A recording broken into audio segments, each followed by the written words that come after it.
Bonjour à tous, c'est le 12e jour de compétition à Milan-Cortina et tous les regards sont tournés vers le biathlon. Après le triomphe des hommes hier, c'est au tour du relais féminin de viser les sommets.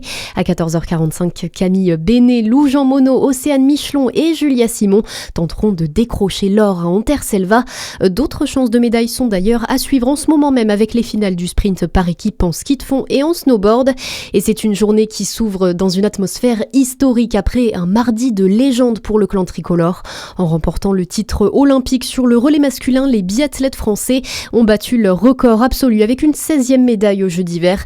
Un moment de grâce marqué par le sacre de Quentin Fillon-Maillet. Le Jurassien est devenu hier l'athlète français le plus médaillé de l'histoire des Jeux d'hiver avec 8 podiums olympiques.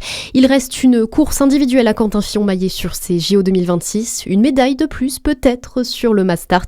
Ça se passera vendredi. L'indignation est totale à Auxonne après l'agression d'un policier municipal hier soir alors qu'il rentrait chez lui. Plusieurs individus l'attendaient dans son jardin avant de lui porter un coup violent au visage.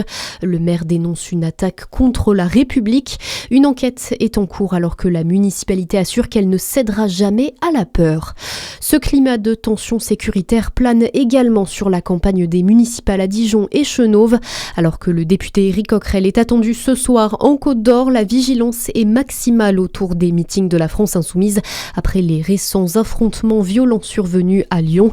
Et justement, 2 nouvelles personnes ont été interpellées dans l'affaire de la mort de Quentin Desranques.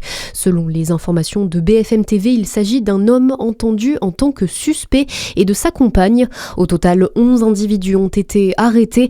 Parmi eux, Jacques-Élie Favreau, un assistant parlementaire du député insoumis et fondateur de la Jeune Garde, Raphaël Arnaud, et l'élu qui a d'ailleurs annoncé mettre fin immédiatement à son contrat.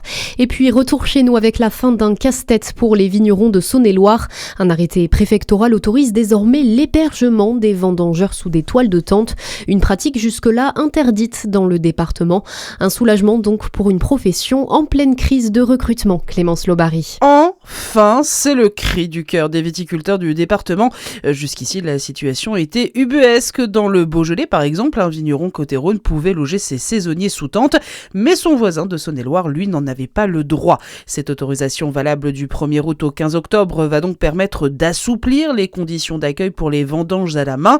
Pour les exploitants, c'est un levier indispensable. Beaucoup de saisonniers étaient refusés, faute de logements en dur. Désormais, planter sa tente directement chez le viticulteur sera possible, offrant plus de sécurité aux travailleurs et facilitant l'embauche. Et l'autorisation qui concerne 152 communes du département sous réserve du feu vert de l'inspecteur du travail. Votre météo à suivre sur Fréquence Plus.